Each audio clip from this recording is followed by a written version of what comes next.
Today, we're going to talk about going down memory lane. Memories are part of us. And as they say, it lights the corners of our minds. Everyone has memories. Some are painful and some are pleasant. And very often we recall these memories.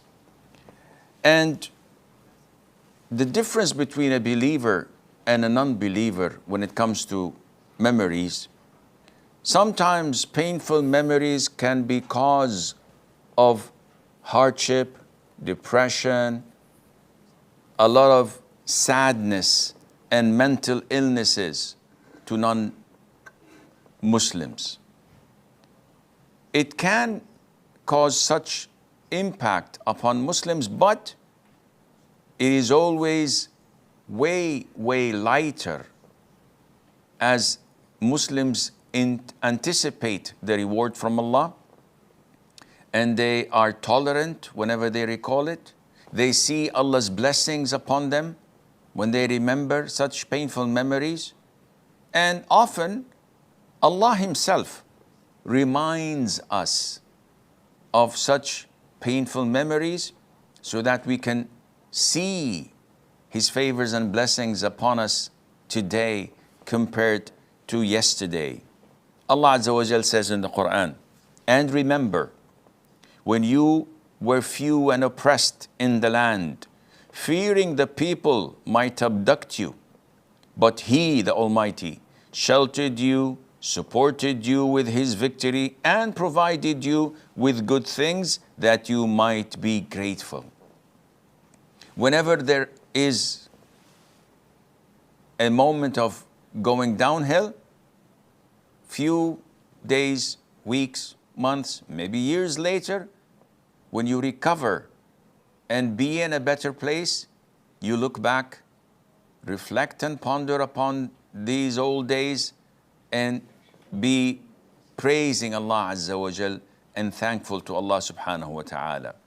The Prophet sallallahu alayhi wa sallam used to sit with his companions after Fajr while he's remembering Allah and they are recalling the days of pre-Islamic era and the things that they used to do, and they laugh of how weird and, if we were to say, stupid, illogical things they used to do because they were not Muslims. So they used to laugh about these silly things they used to do in the past, and the Prophet used to smile with them, alayhi salatu wassalam.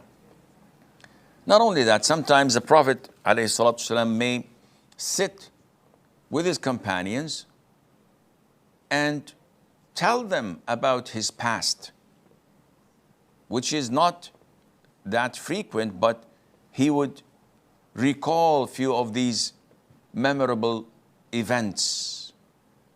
Once he said to his companions, every prophet had shepherd sheep. So they said, what about you?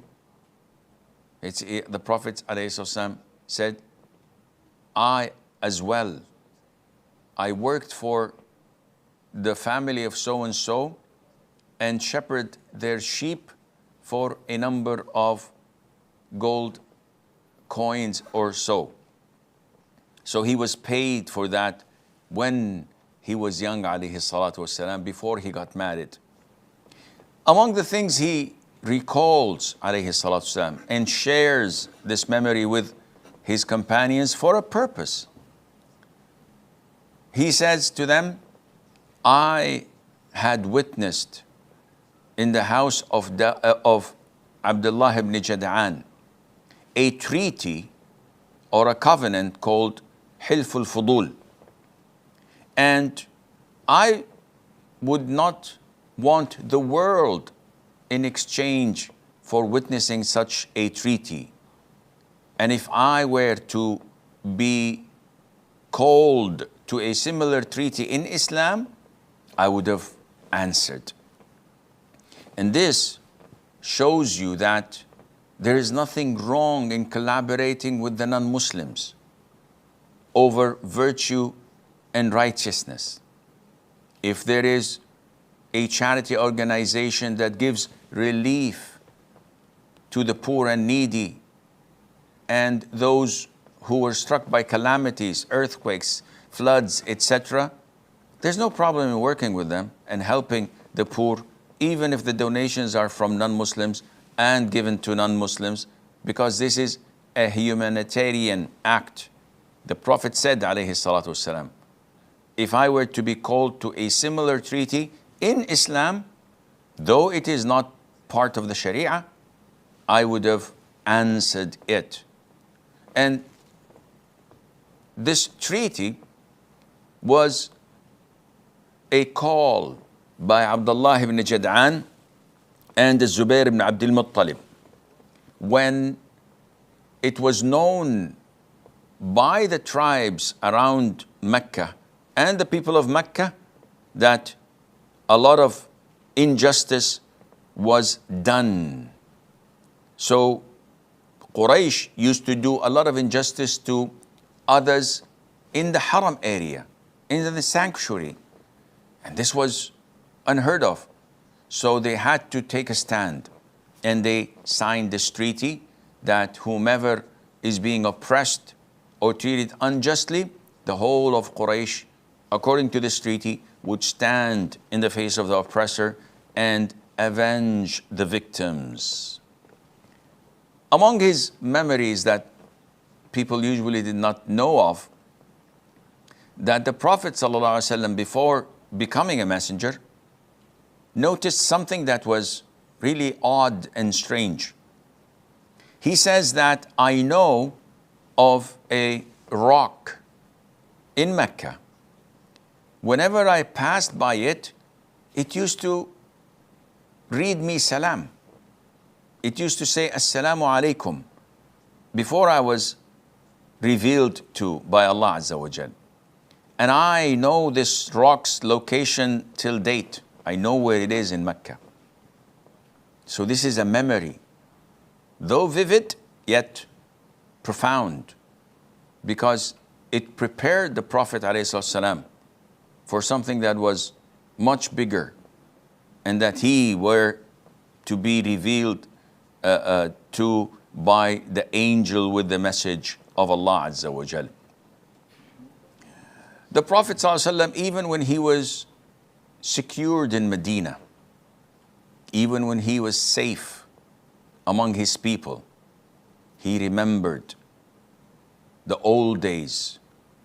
He remembered the trials of Allah Azza wa Jal, the calamities, the hardship. He says, I was intimidated in the sight of Allah when no one else was intimidated. And I was harmed and abused physically when no one was harmed or abused. And I remember 30 days and 30 nights.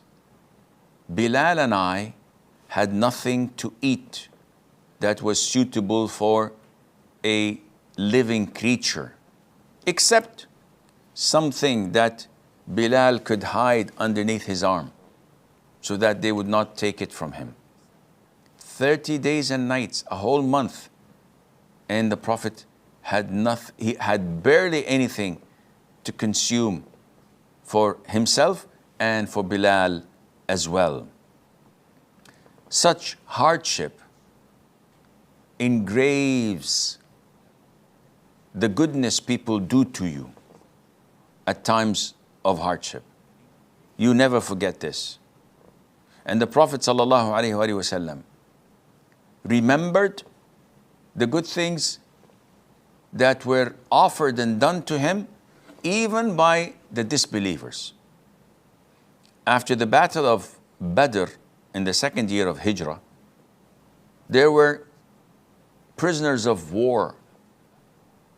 And while they were in captivity, the Prophet ﷺ remembered. And he said, if Al-Mut'im ibn Adi were alive, and he interceded for these stinking prisoners, I would have set them free for his sake. Because Al-Mut'im, when the Prophet ﷺ came down from Taif after they had rejected him and stoned him until his feet were bleeding, when he went to Mecca, he was afraid that if he enters Mecca again, the idol worshippers of Mecca would kill him. So he needed someone to give him protection.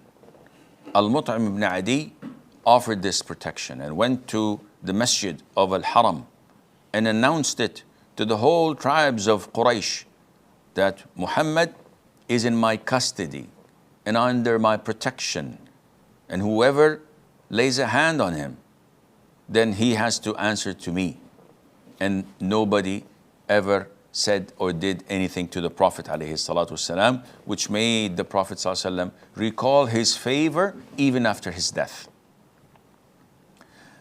And the Prophet indeed remembered the favors of the Muslims as well. He said, alayhi salatu wasalam, no one had ever done me a favor except I would have repaid him in full or more. Anyone except Abu Bakr. He had done so much to me, I could not repay him. Allah the Almighty will repay him. And there is no wealth that had benefited me more than the wealth of Abu Bakr. Also the Prophet ﷺ loved his companions and loved his relatives from his companions. One of the most beloved people to his heart was Hamza ibn Abdul Muttalib. May Allah be pleased with him. And Hamza was the Prophet's paternal uncle. And at the same time, he was his brother through suckling. Abu Salama, Hamza, and the Prophet ﷺ, they were all brothers from suckling. They had the same wet nurse. And we all know that Hamza was martyred and killed in the battle of Uhud. And the one who killed him was Wahshi ibn Harb, who was a slave to Hind bint Utbah. And she ordered him to assassinate and kill Hamza if he can, because Hamza, Ali, and a third companion from Bani Abdul Muttalib managed to kill her father, her uncle, and her brother. So she was outraged and wanted vengeance. So she told him, if you kill Hamza, you're set free. So he ambushed him and he threw a spear at him without him noticing him. He could not face him in battle. Nobody could face Hamza in battle because he was a fierce warrior. And the Prophet described him to be the lion of Allah.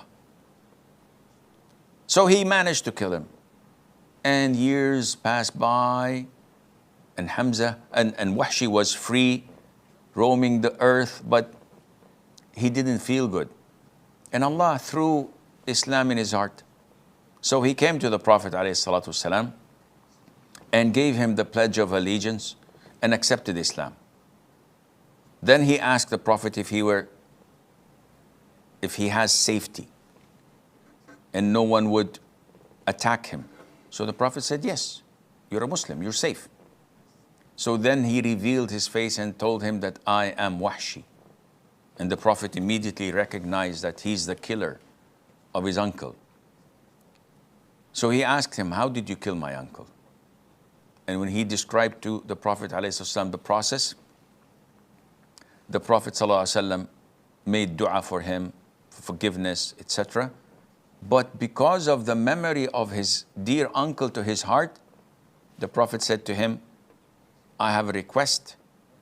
If you can, don't show me your face again. Because whenever I see your face, I'll remember my uncle Hamza and what you had done to him, and I don't feel good about it. This is what some painful memories do to you. The Prophet ﷺ also remembered the good memories. Khadija, may Allah be pleased with her, the love of his life, the mother of the believers. Aisha says, I never felt jealous of any of the Prophet's other wives except from Khadija. Though I've never met her and I've never seen her, I was very jealous of her because the Prophet so often mentioned her name. Khadija did this, Khadija did that, Khadija used to like this. And whenever he slaughtered or sacrificed a ram, he would order, give portion of this to this woman and that woman and this woman. They were friends of Khadija. The Prophet never forgot, alayhi salam, the sweet memory of Khadija and how his life was perfect with her. May Allah be pleased with her. And the Prophet sallallahu alaihi wasallam also had sad memories that would sort of haunt him every now and then. He always remembered his mom. His mother died when he was 6 years of age, so he barely remembers things about her. Yet, the love of the mother in the heart is something that cannot be forgotten. And the Prophet ﷺ once visited her grave and he wept a lot. And he made everyone around him weep as well. And he said, I requested Allah Azza wa Jal to seek forgiveness for my mother, and Allah denied me. And I requested him to visit her grave, and Allah granted me this request. How many times do we recall and remember our parents if they were dead? How many times do we remember them when they're alive? By serving them, by trying to be dutiful, obedient, and respectful, by trying to make them laugh and be happy and enjoy the few remaining days of their lives. And finally, the Prophet ﷺ had beautiful memory of his companions whom he loved and shared their pains with them. Yet they were martyred or died before him. The Prophet ﷺ, as Uqbah ibn Amir, may Allah be pleased with him, says, once went and prayed for the martyrs of Uhud and those who were buried in Al-Baqi'. And that was like a farewell, bidding the living and the dead. As if the Prophet was bidding us farewell as the living, and he was also bidding the dead that was at the last days of his life, sallallahu alayhi wa sallam.